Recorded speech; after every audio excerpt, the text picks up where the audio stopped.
어머니는 저런 가방 많으시니까 새로운 느낌으로 사봤어요. 어차피 명품 잘 알지도 못하시잖아요. 며느리가 웃으면서 한 말이었습니다. 옆에서 사돈댁은 500만 원짜리 루이비통 가방을 받고 감탄하며 좋아하고 있었고, 저는 시장에서 파는 것 싸구려 같은 천 소재의 가방을 들고 멍하니 앉아 있었습니다. 저번에 같이 시장에서 장볼 때 어머니가 마음에 드신다고 하신 거예요. 어머니가 이 가방 귀엽다고 하셨잖아요. 그래서 샀어요. 저는 모욕감이 밀려왔습니다.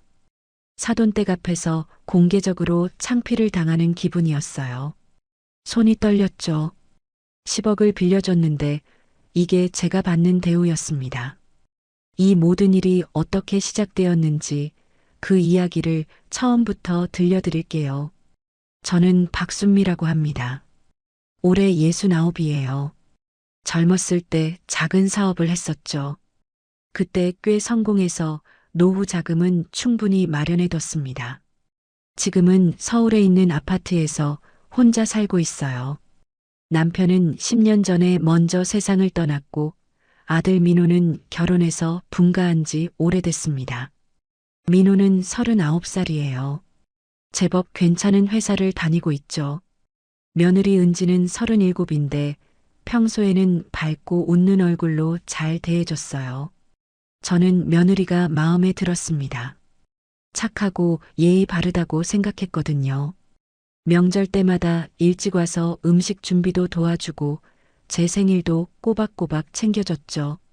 그래서 저는 이 며느리를 진심으로 좋아했습니다. 어느 날이었어요. 민호와 은지가 함께 저희 집을 찾아왔습니다. 표정이 심각하더라고요. 뭔가 중요한 이야기를 하러 온 것 같았죠. 저는 거실 소파에 앉아서 둘을 마주 봤어요.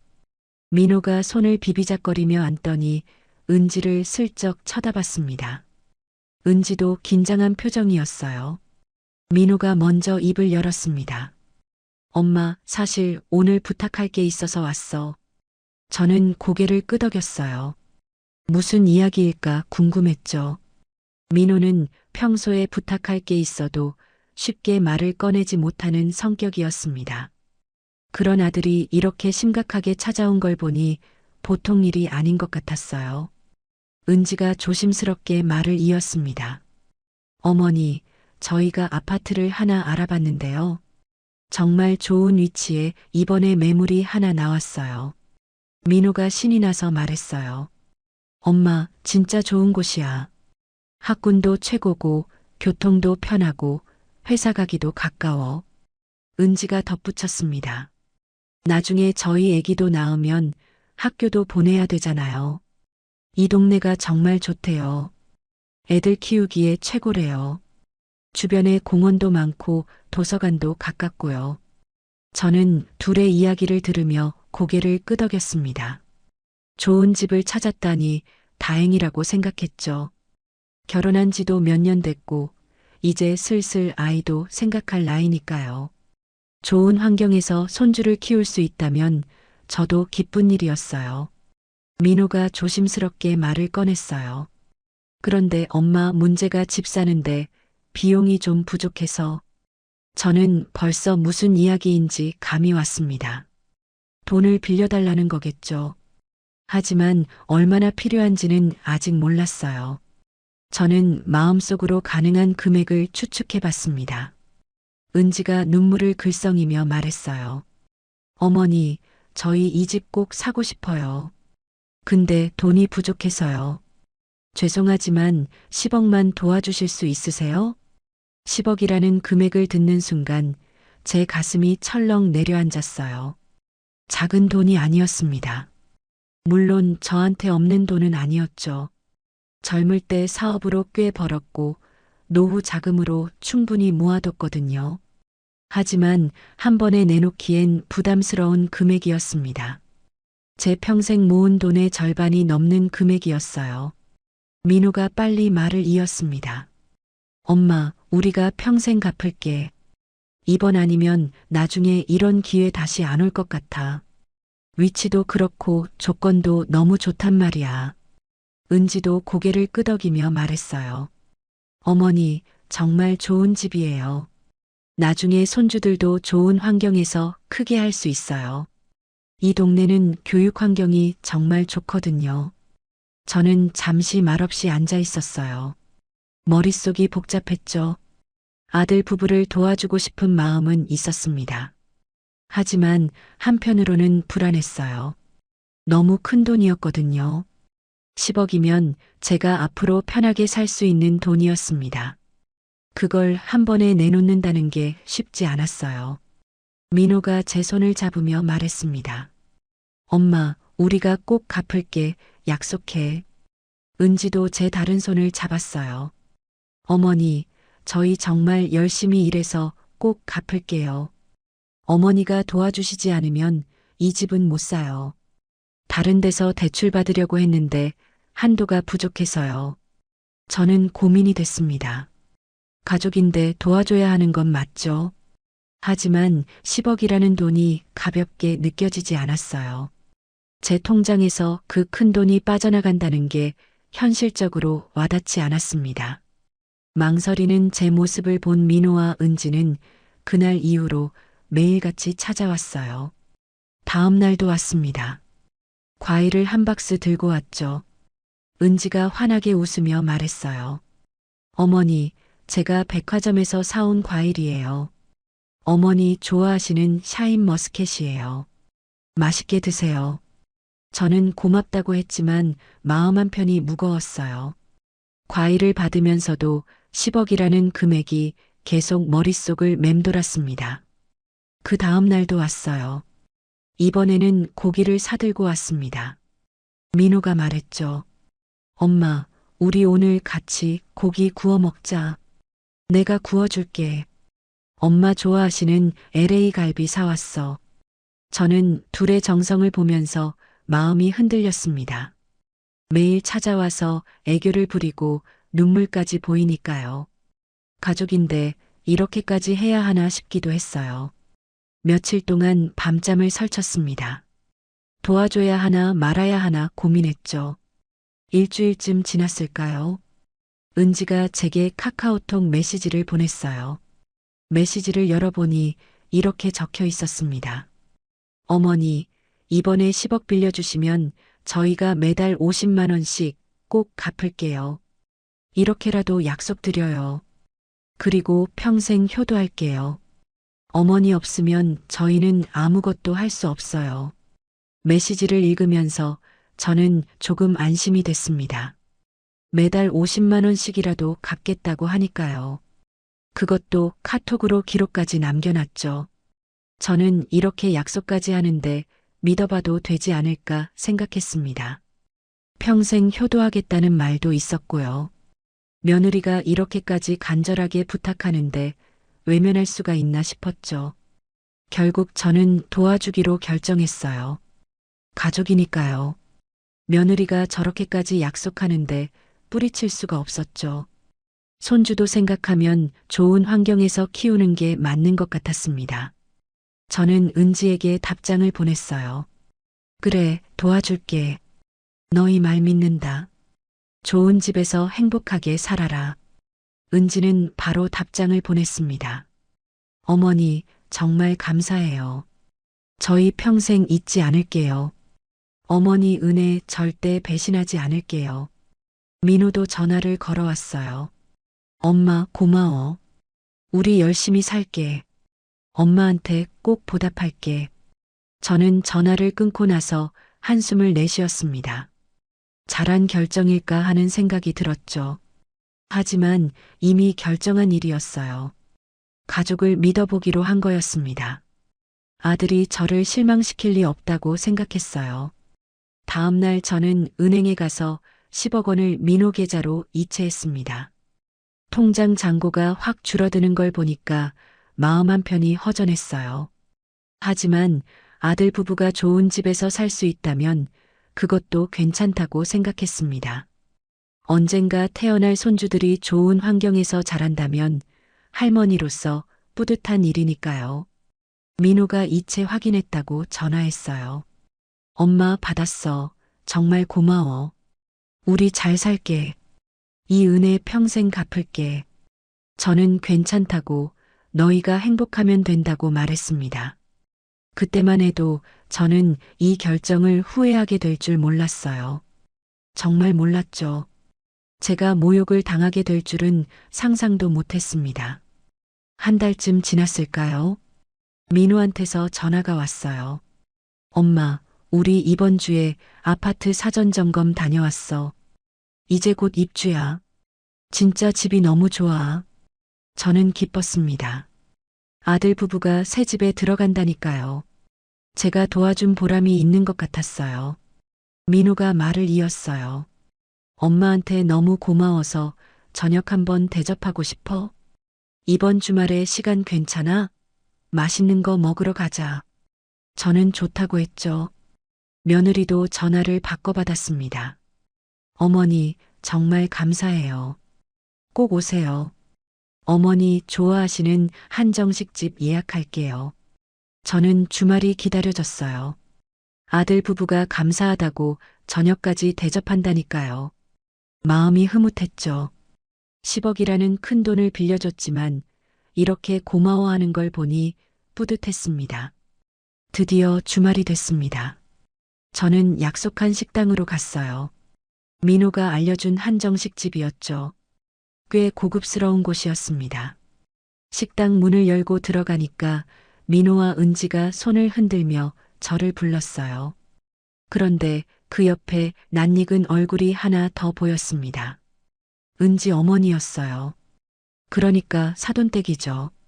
저는 사돈댁을 보고 살짝 놀랐어요. 오늘 올 거라는 얘기를 못 들었거든요. 미리 말해줬으면 좋았을 텐데 싶었죠. 은지가 말했습니다. 어머니, 친정엄마도 같이 모시고 싶었어요. 괜찮으시죠? 오랜만에 어머니도 만나고 싶어 하셨어요. 저는 물론이라고 대답했어요. 사돈댁도 반갑게 인사했습니다.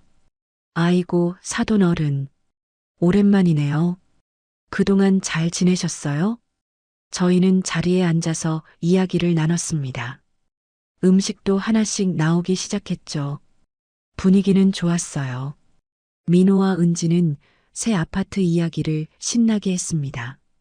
뷰가 어떻고, 내부 인테리어가 어떻고, 주변 환경이 어떻다면서요. 저는 흐뭇하게 듣고 있었어요. 그러다가 은지가 갑자기 일어나더니 어디론가 갔습니다. 잠시 후에 큰 박스 2개를 들고 왔어요. 상자가 꽤 커 보였습니다. 뭔가 들어있는 것 같았죠. 저는 궁금해졌어요. 은지가 환하게 웃으며 말했습니다. 엄마, 시어머님, 저희가 정말 감사해서 선물 준비했어요. 하나씩 받으세요.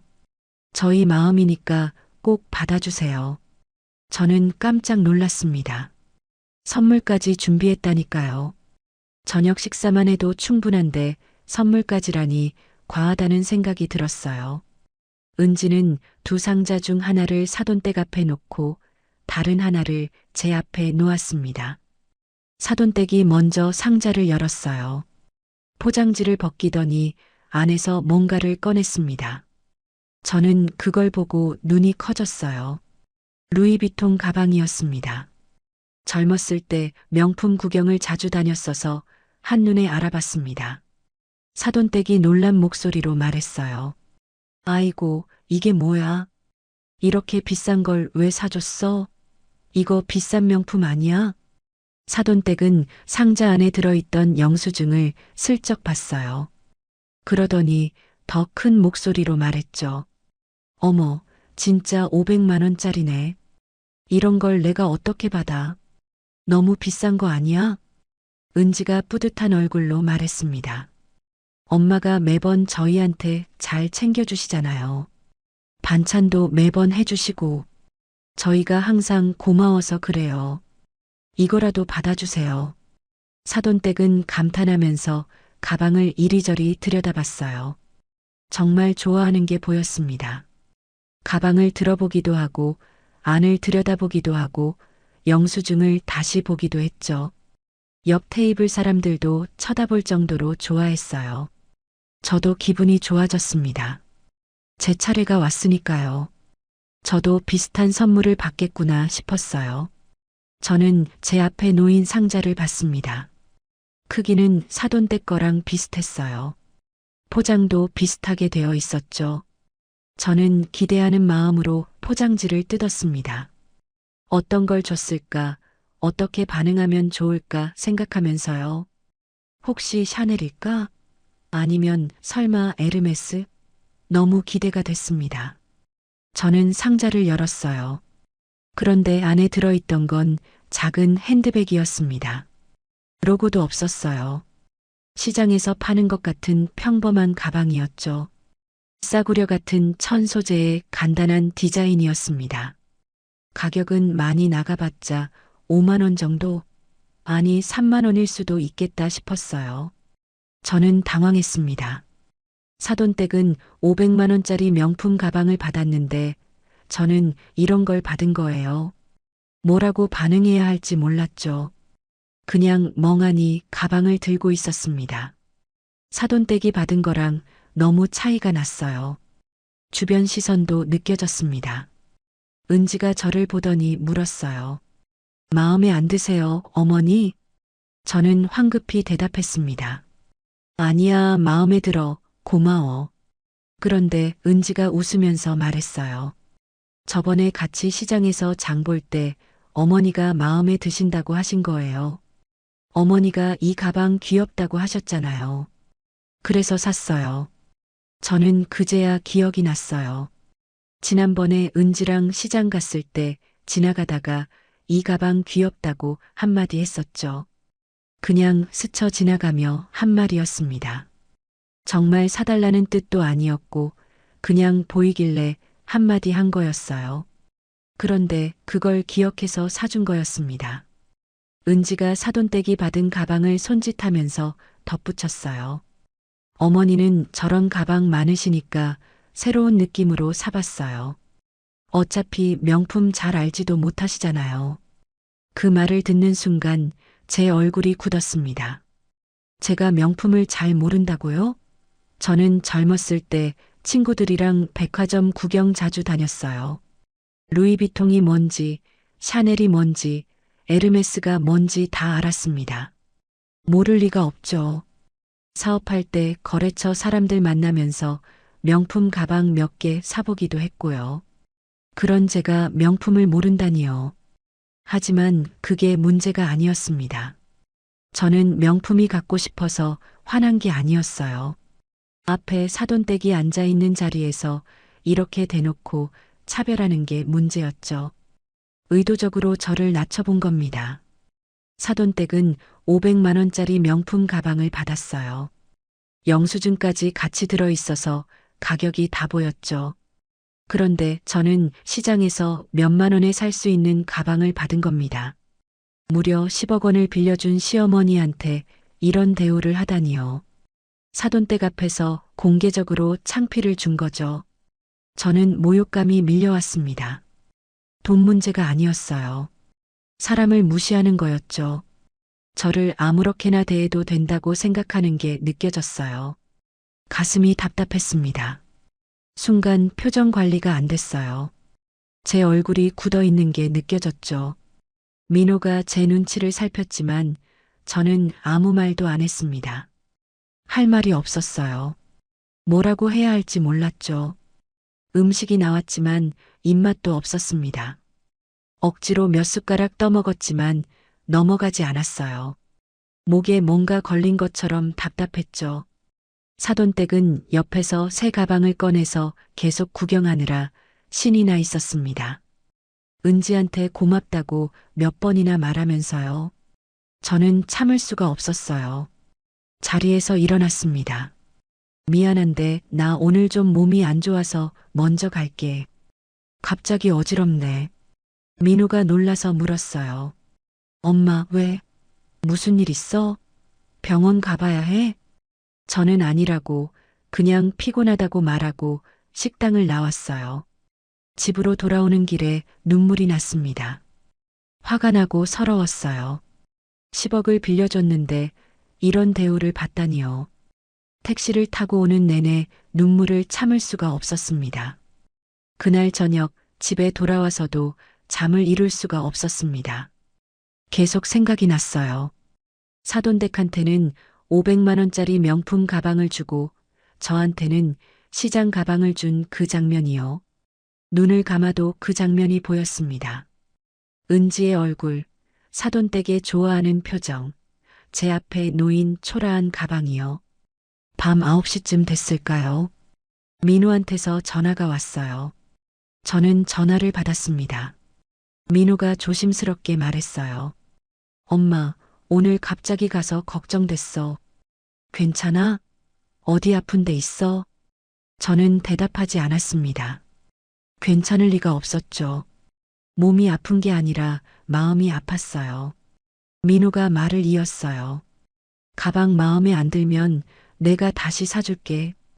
은지가 친정 엄마한테 명품 가방 꼭 사주고 싶다고 해서 사준 거야. 엄마가 명품 좋아하시는 줄 몰랐네. 무슨 브랜드 좋아해? 그 말을 듣는 순간 제 안에서 뭔가 터졌어요. 참고 있던 감정이 폭발했습니다. 저는 더 이상 참을 수가 없었죠. 저는 큰 소리로 말했습니다. 민호야, 내가 명품 때문에 화난 게 아니야. 설마 명품이 갖고 싶어서 화났겠니? 그게 문제가 아니라고. 민호가 당황한 목소리로 대답했어요. 그럼 뭐 때문에 화난 건데? 뭐가 문제야? 저는 숨을 크게 들이쉬고 말했어요. 그 자리에서 그 가방을 나한테 준 게 차별이고 사람 무시하는 거야. 사돈댁 앞에서 일부러 그런 거 아니야? 내가 얼마나 모욕스러웠는지 알아? 창피해서 고개를 들 수가 없었어. 민호는 아무 말도 못했어요. 할 말이 없었던 거죠. 잠시 침묵이 흘렀습니다. 저는 계속 말했어요. 사돈댁한테는 500만 원짜리 명품 가방 주고 나한테는 시장 가방 줘놓고 그것도 모자라서 명품 잘 모른다고 무시까지 했잖아. 그게 말이 되니? 10억을 빌려준 시어머니한테 그렇게 하는 게 맞니? 민호가 변명하려고 했습니다. 엄마, 은지가 그런 의도는 아니었을 거야. 진짜로 엄마가 그 가방 마음에 들어했다고 해서 산 건데. 저는 화가 더 났어요. 그 의도가 아니라고? 그럼 어떤 의도야? 그냥 똑같은 선물을 하지 그랬어? 왜 하필 사돈댁한테는 명품 주고 나한테는 시장 가방을 줬겠어? 민호는 말문이 막혔습니다. 아무 대답도 못했어요. 할 말이 없었던 거죠. 저는 전화를 끊어버렸어요. 더 이상 이야기하고 싶지 않았습니다. 말하면 할수록 화만 더 날 것 같았어요. 전화를 끊고 나서 저는 책상으로 갔습니다. 책상 위에는 달력이 놓여 있었어요. 저는 달력을 펼쳤죠. 은지가 약속했던 게 생각났습니다. 매달 50만 원씩 갚겠다고 했죠. 저는 달력에 매달 상환일을 표시했어요. 오늘부터 시작해서 앞으로 몇 년이 걸릴지 계산해 봤습니다. 10억을 50만 원씩 갚으면 2000개월이 걸려요. 166년이 넘죠. 말이 안 되는 계산이었습니다. 사실상 갚을 생각이 없다는 거나 마찬가지였어요. 그냥 형식적으로 조금씩 준다는 거였죠. 저는 달력을 보면서 생각했습니다. 이렇게 당하고만 있어야 하나? 10억을 빌려줬는데 이런 대우를 받아야 하나? 저를 우습게 보는 건가 싶었어요. 정말 화가 났습니다. 그냥 참고 넘어갈 수가 없었죠. 이대로 있으면 계속 무시당할 것 같았어요. 저는 결심했습니다. 이대로 있지 않겠다고요. 제가 당한 모욕을 그냥 넘기지 않기로 했어요. 제 권리를 찾아야겠다고 생각했습니다. 다음 날 아침 저는 친구한테 전화를 걸었어요. 제 오랜 친구인데 아들이 변호사예요. 몇 년 전에 제가 사업 정리할 때 많이 도와줬던 분이죠. 믿을 수 있는 사람이었습니다. 친구가 전화를 받았어요. 순미야. 무슨 일이야? 아침 일찍 웬일이야? 저는 조심스럽게 물었습니다. 너 아들 아직 변호사 맞지? 나 좀 상담받고 싶은데 연락처 좀 줄 수 있어? 급한 일이 생겼어. 친구가 놀란 목소리로 물었어요. 무슨 일 있어? 괜찮아? 무슨 일인데 변호사가 필요해? 저는 괜찮다고 그냥 법적인 문제 하나 상담받고 싶다고 말했어요. 친구는 아들 연락처를 알려줬습니다. 저는 바로 변호사한테 전화를 걸었어요. 변호사가 받았습니다. 안녕하세요. 이혁재 변호사입니다. 저는 제 소개를 하고 상담을 요청했어요. 제가 아들 부부한테 돈을 빌려줬는데요. 다시 받고 싶어서 연락드렸습니다. 어떻게 하면 될까요? 변호사가 물었습니다. 얼마를 빌려주셨는데요? 저는 대답했어요. 10억 원이요. 변호사가 잠깐 침묵했습니다. 아마 금액이 커서 놀란 것 같았어요. 10억이요? 혹시 증거 같은 게 있으세요? 차용증이나 계약서 같은 거요? 저는 말했습니다. 아니요. 계약서는 따로 안 썼어요. 근데 카톡 메시지에 빌려달라는 내용, 매달 50만 원씩 갚겠다는 약속, 평생 효도하겠다는 말, 계좌이체 내역은 있어요. 변호사가 감탄하며 말했어요. 아, 네. 계약서나 차용증이 없어도 그 정도면 충분할 것 같네요. 증거가 확실하면 충분히 돌려받을 수 있습니다. 저는 안심이 됐습니다. 돌려받을 수 있다니까요. 법으로 제 권리를 찾을 수 있다는 게 다행이었어요. 변호사가 말했습니다. 내일 제 사무실로 오시겠어요? 제가 자세히 상담해 드릴게요. 증거 서류들 모두 챙겨오세요. 저는 좋다고 대답했어요. 다음 날 바로 가겠다고 했죠. 전화를 끊고 나서 저는 모든 증거를 정리했습니다. 카톡 메시지를 캡처하고 계좌이체 내역을 출력했어요. 은지가 보낸 메시지들을 하나하나 다시 읽어봤습니다. 10억 원 빌려주시면 매달 50만 원씩 꼭 갚을게요. 평생 효도할게요. 정말 감사해요. 어머니가 아니면 저희는 이 집 못 사요. 어머니 은혜 절대 배신하지 않을게요. 전부 기록으로 남아 있었어요. 저는 이 증거들을 파일로 정리하고 프린트까지 했습니다. 문서로 뽑아서 날짜 순서대로 정리하고 중요한 부분은 형광펜으로 표시했어요. 그날 밤 저는 잠을 잘 수 있었어요. 이제 뭘 해야 할지 알았으니까요. 그냥 당하고만 있지 않겠다고 결심했죠. 제 권리를 되찾을 방법이 있다는 게 위안이 됐습니다.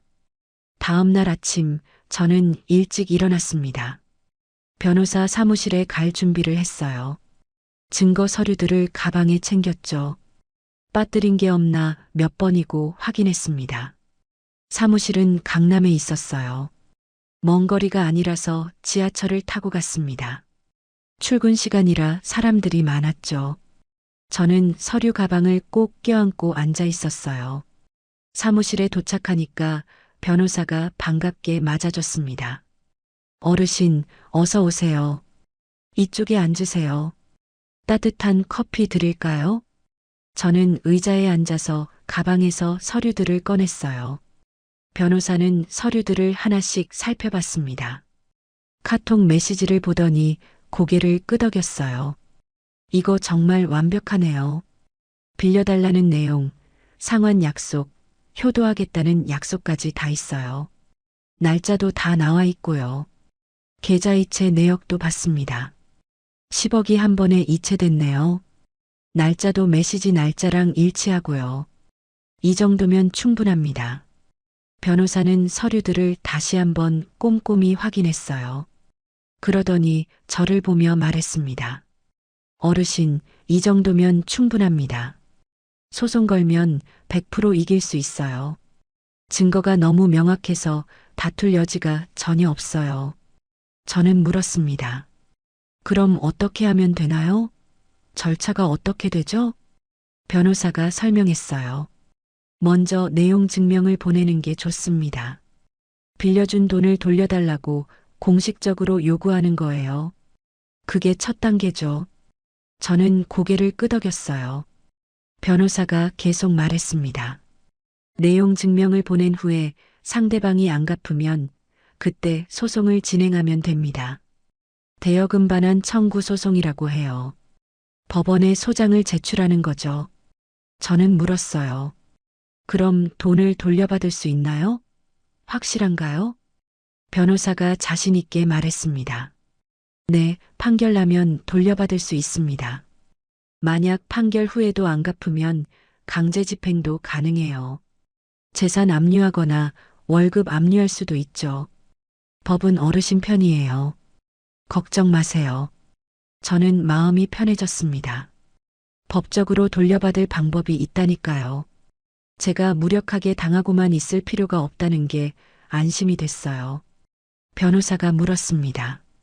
그런데 왜 갑자기 돌려받으려고 하세요? 무슨 일 있으셨어요? 가족 간에 이런 일은 흔치 않거든요. 저는 잠시 망설였어요. 그러다가 솔직하게 말했습니다. 제가 모욕을 당했어요. 10억을 빌려줬는데 사람 취급을 안 해주더라고요. 사돈댁 앞에서 공개적으로 창피를 당했어요. 변호사가 안타까운 표정을 지었어요. 그랬군요. 힘드셨겠어요. 가족한테 그런 일을 당하시면 더 상처받으시죠. 저는 고개를 끄덕였습니다. 변호사가 말했어요. 그럼 바로 내용 증명 작성할게요. 오늘 중으로 보낼 수 있습니다. 시간이 중요하니까 최대한 빨리 진행하시죠. 저는 고맙다고 인사했습니다. 변호사는 컴퓨터로 내용 증명을 작성하기 시작했어요. 1시간쯤 지났을까요? 변호사가 작성한 내용을 보여줬습니다. 저는 천천히 읽어봤어요. 내용 증명에는 이렇게 적혀 있었습니다. 본인은 귀하에게 10억 원을 대여한 사실이 있습니다.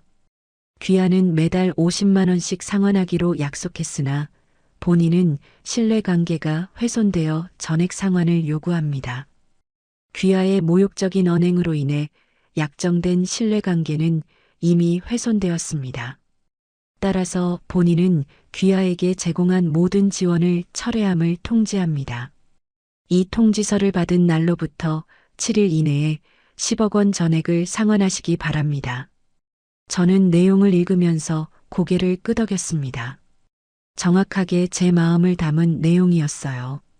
법적인 문구라 딱딱하지만 제 의도가 명확하게 드러났죠. 변호사가 물었습니다. 이대로 보내도 될까요? 수정할 부분 있으세요? 저는 대답했어요. 네, 이대로 보내주세요. 완벽합니다. 변호사는 내용 증명을 발송했습니다. 민호와 은지한테 보내진 거죠. 저는 사무실을 나오면서 생각했어요. 이제 시작이구나.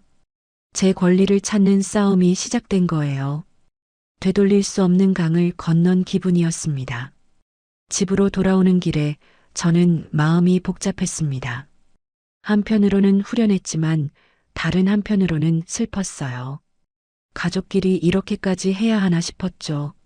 하지만 선택의 여지가 없었습니다. 저는 결심했습니다. 이번만큼은 물러서지 않겠다고요. 제 자존심을 지키겠다고 다짐했어요. 10억이라는 돈도 돈이지만 제 자존심이 더 중요했습니다. 집에 도착해서 저는 차 한 잔을 마셨습니다. 창밖을 바라보면서 생각했어요. 민호와 은지가 어떻게 반응할까? 내용 증명을 받고 놀랄까? 아니면 화를 낼까? 혹시 사과할까? 어떻게 반응하든 상관없었습니다. 저는 이미 결정했으니까요. 마음을 굳게 먹었어요. 며칠 후면 답이 올 거예요. 그때까지 기다리기로 했습니다. 저는 달력을 다시 봤습니다. 내용 증명 발송일을 표시했어요. 7일 후가 답변 기한이었죠. 빨간색 펜으로 동그라미를 쳤습니다. 그날부터 저는 매일 달력을 확인했어요. 며칠이 지났는지 언제 답이 올지 궁금했습니다.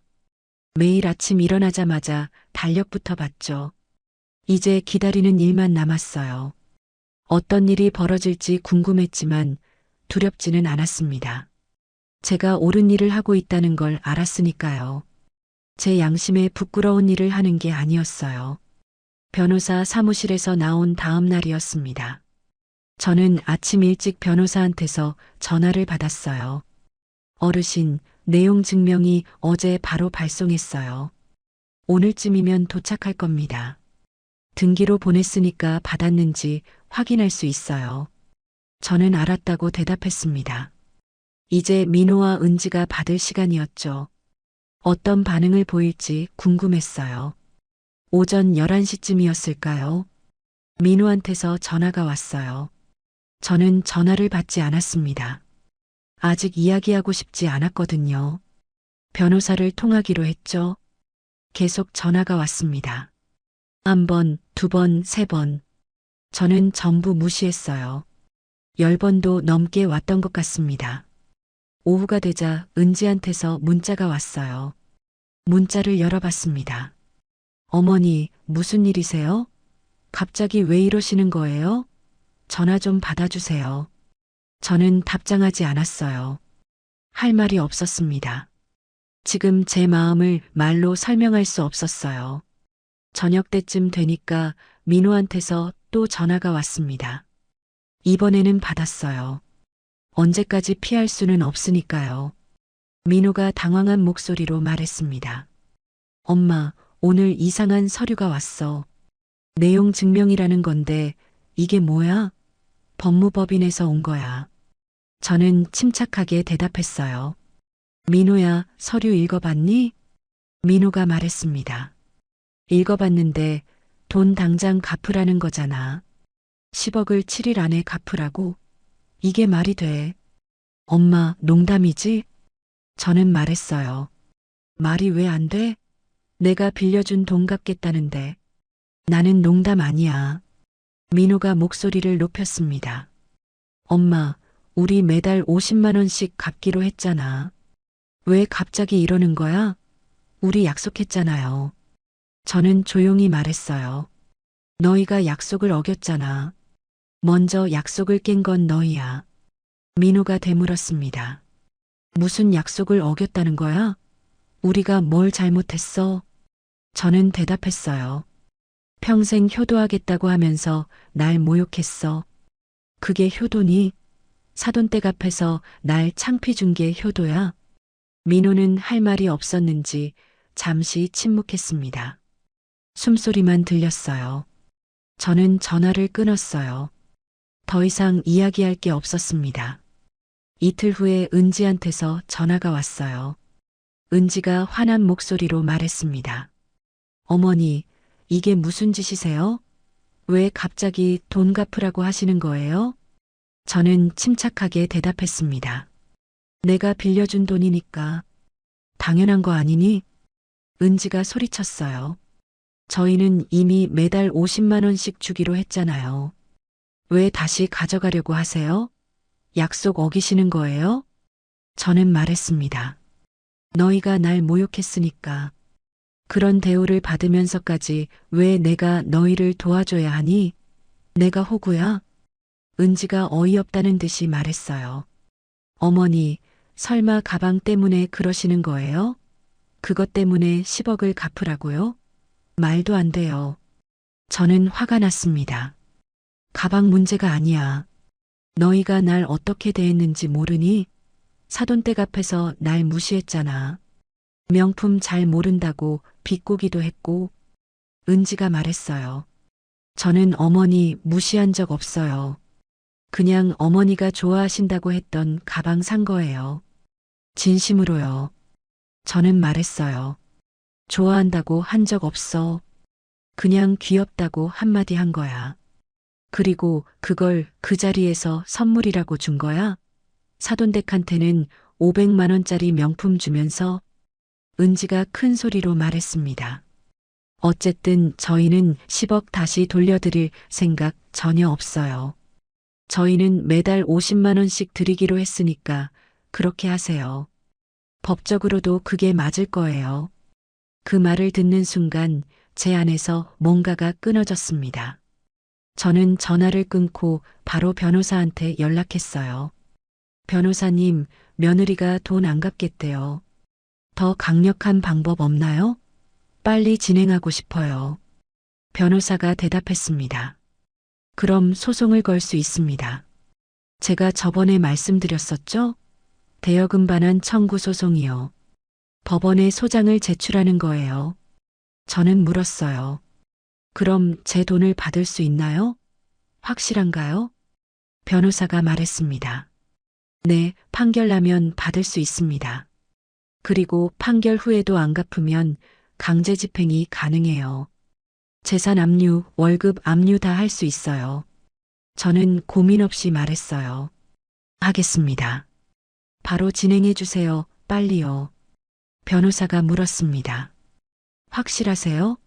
가족이신데 괜찮으시겠어요? 나중에 관계가 틀어질 수도 있어요. 저는 단호하게 대답했습니다. 괜찮습니다. 제가 당한 모욕을 그냥 넘길 수 없어요. 이미 관계는 끝났어요. 변호사가 알았다고 했어요. 그럼 준비해서 연락드릴게요. 일주일 안에 소장 제출할 수 있을 거예요. 전화를 끊고 나서 저는 창밖을 바라봤습니다. 하늘이 흐렸어요. 비가 올 것 같았죠. 날씨처럼 제 마음도 무거웠습니다. 저는 생각했어요. 이렇게까지 해야 하나? 가족끼리 법정까지 가야 하나? 다른 방법은 없을까? 하지만 선택의 여지가 없었습니다. 은지는 돈을 갚을 생각이 전혀 없었어요. 제가 당한 모욕에 대해서도 사과하지 않았죠. 오히려 제가 이상한 사람 취급을 받고 있었습니다. 저는 결심을 굳혔습니다. 끝까지 가기로 했어요. 제 권리를 찾을 때까지요. 며칠 후 변호사한테서 연락이 왔습니다. 어르신, 소장 준비 다 됐습니다. 법원에 제출할게요. 내일 접수할 수 있어요. 저는 고맙다고 인사했어요. 감사해요. 그럼 언제쯤 판결 나나요? 변호사가 대답했습니다. 빠르면 몇 달, 늦으면 반년 정도 걸릴 수 있어요. 사안이 명확해서 빨리 끝날 수도 있고요. 저는 알았다고 했어요. 기다릴 수 있었습니다. 변호사님, 제가 이길 수 있을까요? 변호사가 자신 있게 말했습니다. 100% 이깁니다. 증거가 완벽하거든요. 걱정 마세요. 저는 안심했습니다. 이제 법이 제 편이 되어줄 거였어요. 소송이 시작됐습니다. 법원에서 서류가 민호와 은지한테 갔어요. 민호한테서 다시 전화가 왔습니다. 엄마, 정말 이럴 거야? 우리 법정까지 가야 해? 이게 맞아? 저는 대답했어요. 너희가 돈 갚으면 안 그래도 돼. 간단한 거야. 민호가 한숨을 쉬었습니다. 아니, 10억을 우리가 어떻게 갚아? 우리한테 그런 돈 없어, 알잖아. 저는 냉정하게 말했어요. 그건 내가 상관할 일이 아니야. 빌린 건 갚아야지. 당연한 거 아니니? 민호가 애원하듯 말했습니다. 엄마, 우리 이제 곧 아파트에 입주해야 해. 이렇게 하면 집 못 들어가. 계약금도 날리고. 저는 대답했어요. 그건 너희 문제야. 내 문제가 아니야. 전화를 끊었습니다. 마음이 아팠지만 물러설 수 없었어요. 이미 선을 넘었습니다. 소송이 진행되는 동안 민호와 은지한테서 계속 연락이 왔어요. 하루에도 몇 번씩 전화하고 문자 보냈습니다. 무시할 수가 없을 정도였죠. 어느 날 아침이었습니다. 현관 초인종이 울렸어요. 문을 열어보니 민호와 은지가 서 있었습니다. 둘 다 지쳐 보였어요. 은지가 눈물을 흘리며 말했어요. 어머니, 제발 소송 취하해 주세요. 저희 정말 난처해요. 이러면 저희 어떻게 살아요? 저는 문을 막고 서서 말했습니다. 돈 갚으면 취하해 줄게. 방법은 간단해. 민호가 말했어요. 엄마, 10억을 갑자기 어떻게 갚아? 우리한테 그런 돈 없다고. 우리 둘이 월급 다 합쳐도 한 달에 700만 원인데. 저는 냉정하게 대답했습니다. 그럼 집을 포기하든가. 그 돈으로 갚으면 되잖아. 은지가 울먹이며 말했어요. 이미 계약했어요. 계약금도 넣었고요. 이제 곧 입주해요. 계약금 1억 원이나 날리라고요? 저는 말했습니다. 그건 내가 알 바 아니야. 너희가 알아서 해. 민호가 화를 냈습니다. 엄마, 정말 이러면 우리 끝장이야. 집도 못 사고 계약금도 날리고 그냥 우리 인생 망가지는 거야. 저는 단호하게 말했어요. 너희가 알아서 해. 내 문제 아니야. 문을 닫았습니다. 밖에서 은지가 울면서 소리쳤지만 신경 쓰지 않았어요.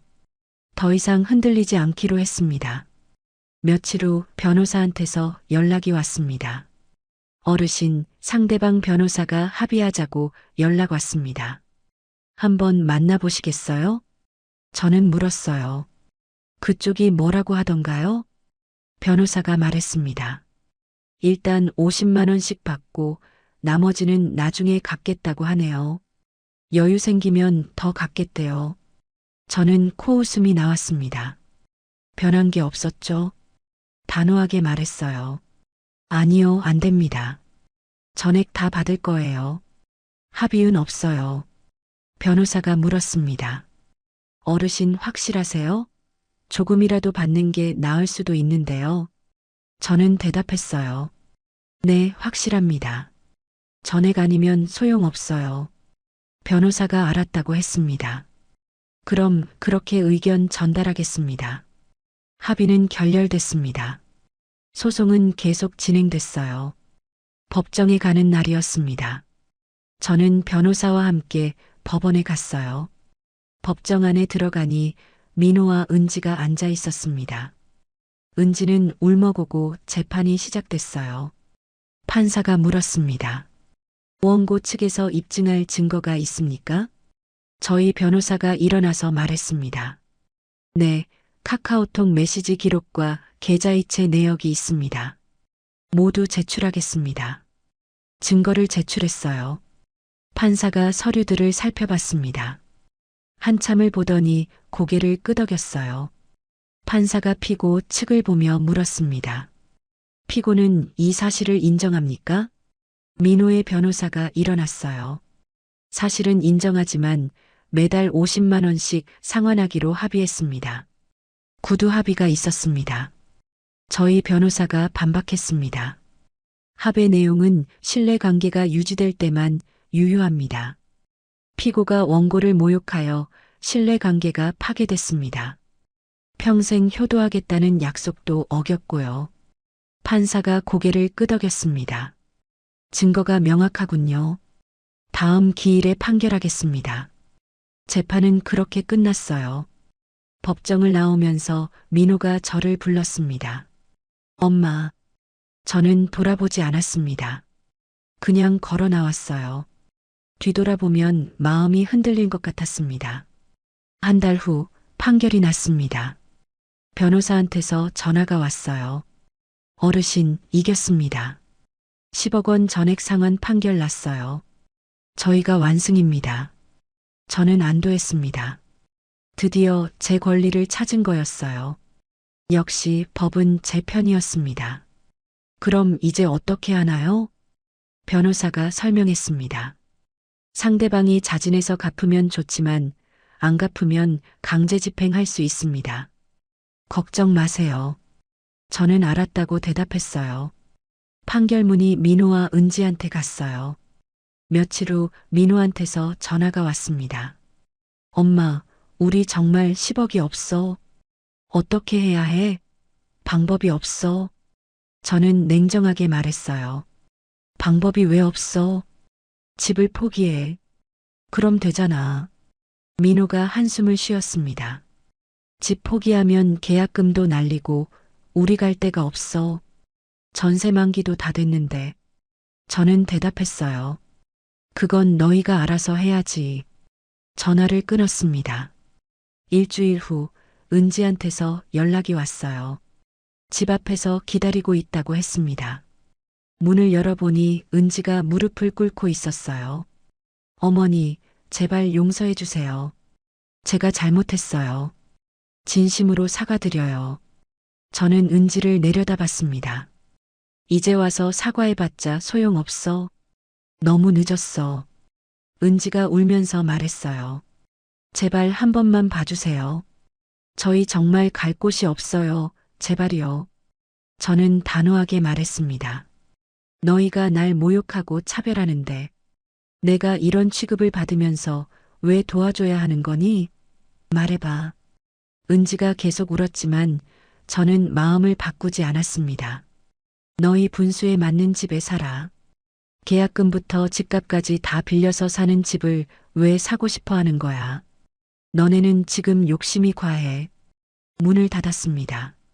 밖에서 은지가 울부짖는 소리가 들렸지만 신경 쓰지 않았어요. 이미 제 마음은 굳어 있었습니다.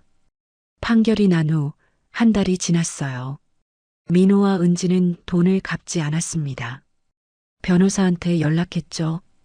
변호사님, 아직도 돈 안 갚았어요. 어떻게 하죠? 다음 단계로 가야 할 것 같은데요. 변호사가 말했습니다. 강제 집행하시겠어요? 재산 압류할 수 있습니다. 이제 법적으로 가능해요. 저는 물었어요. 어떤 재산을 압류할 수 있나요? 변호사가 설명했습니다. 월급, 예금, 부동산 같은 거요. 아파트 계약한 거 있다고 하셨죠? 그것도 압류 가능합니다. 권리금도 압류할 수 있고요. 저는 고개를 끄덕였습니다. 그럼 진행해 주세요. 망설일 이유 없어요. 며칠 후 강제 집행이 시작됐어요. 민호와 은지의 월급이 압류됐습니다. 예금도 전부 압류됐죠. 통장이 다 얼어붙은 거예요. 그런데 그것만으로는 10억을 갚기 어려웠습니다. 변호사가 아파트 계약건도 압류하려고 했어요. 민호한테서 다급한 전화가 왔습니다. 엄마, 우리 월급이랑 예금 다 압류됐어. 이러면 우리 어떻게 살아? 생활비도 없어. 저는 냉정하게 대답했어요. 빌린 돈은 갚아야지. 당연한 거야. 민호가 울먹이며 말했습니다. 엄마, 이러면 우리 아파트도 못 들어가. 정말 계약 취소될 것 같아. 진짜 끝이야. 저는 말했어요. 당연하지. 돈이 없는데 그 집에 어떻게 들어가니? 애초에 무리했던 거야. 민호가 애원했습니다. 엄마, 제발 한 번만 봐줘. 우리 정말 갈 곳 없어. 정말 제발. 저는 단호하게 말했어요. 그건 내가 상관할 일이 아니야. 너희가 알아서 해. 전화를 끊었습니다. 일주일 후 민호와 은지는 아파트 계약을 취소했어요. 계약금 1억 원은 날렸죠. 입주도 못하게 됐습니다. 꿈에 그리던 집이 사라진 거예요. 변호사한테서 연락이 왔습니다. 어르신, 상대방이 계약 취소해서 계약금 날렸다고 하네요. 아마 충격이 클 거예요. 저는 별로 동정심이 들지 않았습니다. 그럼 이제 제 10억은 어떻게 받나요? 변호사가 말했어요. 10억에서 이미 쓴 돈을 제외한 남은 금액은 먼저 받고 나머지는 월급이랑 예금 압류한 거로 조금씩 받을 수 있어요. 전액 받으려면 시간이 좀 걸리겠지만요. 몇 년은 걸릴 수 있어요. 저는 알았다고 대답했어요. 천천히 받아도 괜찮아요. 중요한 건 제 권리를 찾는 거니까요. 변호사가 고개를 끄덕였습니다. 어느 날 저녁이었습니다. 현관 초인종이 울렸어요. 문을 열어보니 민호와 은지가 서 있었습니다. 둘 다 초췌해 보였어요. 은지는 눈이 퉁퉁 부어 있었고 민호는 얼굴이 창백했습니다. 살이 많이 빠진 것 같았죠. 은지가 무릎을 꿇으며 말했어요. 어머니, 제발 용서해 주세요. 제가 정말 잘못했어요. 진짜로요. 저는 팔짱을 끼고 서 있었습니다. 민호도 무릎을 꿇었어요. 엄마, 우리가 잘못했어. 제발 한 번만 용서해 줘. 저는 둘을 내려다보며 말했습니다. 이제 와서 용서해 달라고? 진작 그럴 걸 그랬어야지. 은지가 울면서 말했어요. 제가 어리석었어요. 어머니한테 그렇게 해서는 안 됐어요. 정말 죄송해요. 저는 냉정하게 말했어요. 아니, 이미 늦었어. 너희가 날 모욕하고 차별할 때 나는 결심했어. 내가 도와줄 필요가 없겠다고. 민호가 말했습니다. 엄마, 우리가 정말 잘못했어. 다시는 그러지 않을게. 기회만 주면. 저는 고개를 저었습니다. 너무 늦었어. 이미 끝났어. 되돌릴 수 없어. 은지가 계속 울면서 애원했어요. 어머니, 저희 지금 갈 곳이 없어요. 아파트도 취소됐고 돈도 다 압류됐어요. 저는 단호하게 말했습니다. 너네 분수에 맞는 집에 살아. 민호가 고개를 숙였습니다.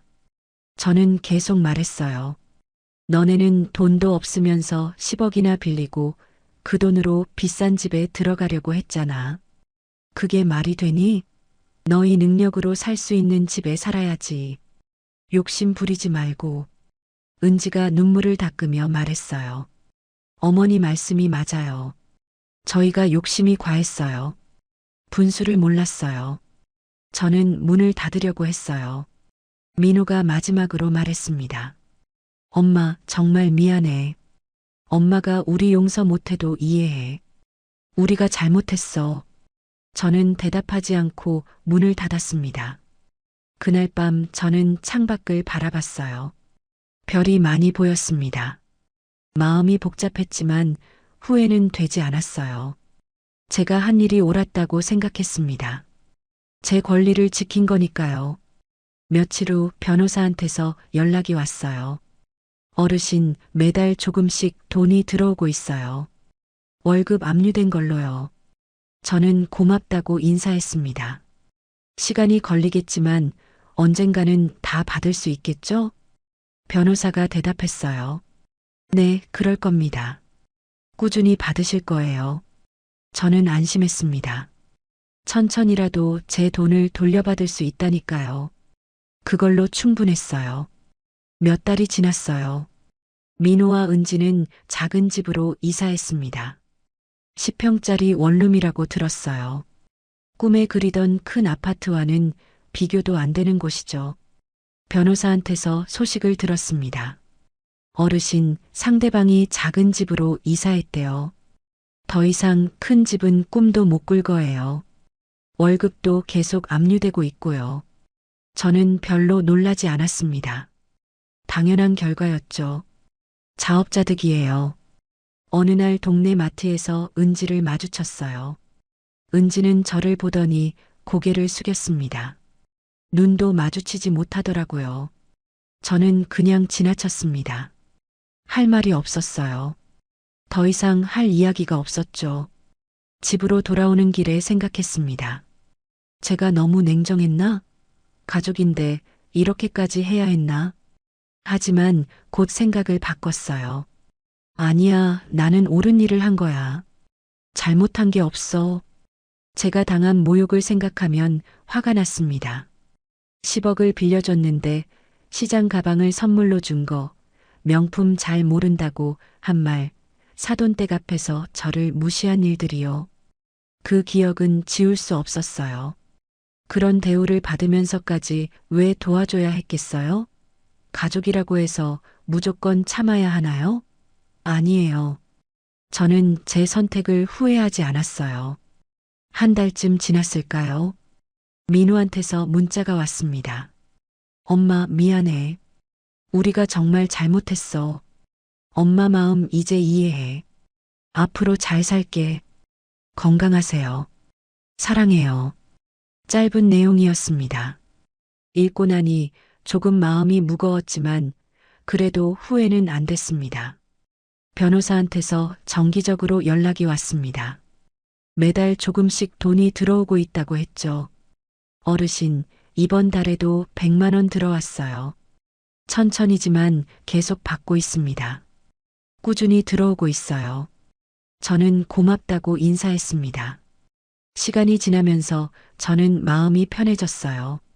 제 권리를 지켰으니까요. 제 자존심도 지켰죠. 그게 가장 중요했습니다. 어느 날 친구를 만났습니다. 오랜만에 차 한잔하기로 했어요. 단골 카페에서 만났죠. 친구가 물었습니다. 순미야, 요즘 어때? 아들 며느리랑은 어떻게 지내? 연락하고 지내? 저는 솔직하게 말했어요. 연락 안 해. 소송 걸었거든. 지금 강제 집행 중이야. 친구가 놀라서 물었습니다. 뭐? 소송? 무슨 일이야? 자세히 말해봐. 저는 처음부터 끝까지 이야기했습니다. 10억 빌려준 일, 가방 사건, 내용 증명, 소송, 강제 집행까지요. 친구는 제 이야기를 끝까지 다 들었어요. 친구는 제 이야기를 듣고 고개를 끄덕였어요. 내가 잘한 거야. 그런 대우 받으면서 왜 도와줘? 당연히 받아내야지. 나라도 그랬을 거야. 저는 친구 말에 위로를 받았습니다. 그치? 내가 너무 한 건 아니지? 친구가 단호하게 말했어요. 아니야, 전혀. 내가 옳은 일 한 거야. 가족이라고 무조건 참아야 하는 건 아니야. 자존심도 중요해. 저는 차를 한 모금 마시며 생각했습니다. 맞아, 나는 잘한 거야. 후회할 이유 없어. 집으로 돌아와서 거울을 봤어요. 제 얼굴에 미소가 번졌습니다. 오랜만에 느끼는 평화로움이었죠. 마음이 가벼웠어요. 저는 권리를 찾았습니다. 자존심도 지켰어요. 통쾌했습니다. 며느리가 10억을 빌려주면 평생 효도하겠다고 했죠. 하지만 저를 모욕했어요. 사돈댁한테는 500만 원짜리 명품 가방 주고 저한테는 시장 가방 줬습니다. 명품 잘 모른다고 무시까지 했어요. 그래서 저는 돈을 돌려받기로 했습니다. 소송을 걸었고 이겼어요. 강제 집행으로 월급도 압류했죠. 법이 제 편이었습니다. 결국 아들 부부는 10평짜리 작은 집으로 이사했어요. 꿈꾸던 아파트는 포기했습니다. 계약금 1억 원도 날렸죠. 저는 후회하지 않습니다. 제가 한 일이 옳았다고 생각해요. 모욕을 받으면서까지 도와줄 이유는 없었습니다. 가족이라고 해서 무조건 참아야 하는 건 아니니까요. 자존심도 중요하죠. 저는 제 권리를 지켰어요. 제 자존심도 지켰습니다. 그리고 이제는 편안하게 살고 있습니다. 창밖을 보니 해가 지고 있었어요. 노을이 아름다웠습니다. 하늘이 붉게 물들어 있었죠. 저는 차 한 잔을 더 마시며 생각했습니다. 나는 잘했어. 후회 없어. 당당해. 그렇게 저의 이야기는 끝이 났어요. 통쾌한 복수였죠. 제 권리를 찾은 이야기였습니다. 이제 저는 제 인생을 살아갈 거예요. 누구한테도 무시당하지 않으면서요. 제 자존심을 지키면서 살 겁니다. 가족이라는 이유로 모욕을 참을 필요는 없어요. 자존심을 포기할 필요도 없죠. 저는 그걸 보여줬습니다. 앞으로 민호와 은지가 어떻게 살든 그건 제 상관이 아니에요. 저는 제 길을 갈 겁니다. 당당하게요. 저는 의자에 기대 앉아서 창밖을 봤습니다. 노을이 점점 어두워지고 있었어요. 하루가 저물어가고 있었죠. 하지만 제 마음은 밝았습니다. 평화로웠어요. 오랜만에 느끼는 평온함이었습니다. 저는 눈을 감고 깊게 숨을 들이쉬었어요. 이제 새로운 시작이었습니다. 제 자존심을 지킨 채로 살아가는 새로운 인생이요. 그리고 저는 행복했습니다. 이야기를 끝까지 들어주신 분이 계시다면 댓글 하나만 남겨주세요. 지금까지 이야기 들어주셔서 감사합니다. 구독과 좋아요 부탁드려요. 여러분의 관심 하나하나가 제게 큰 힘이 됩니다.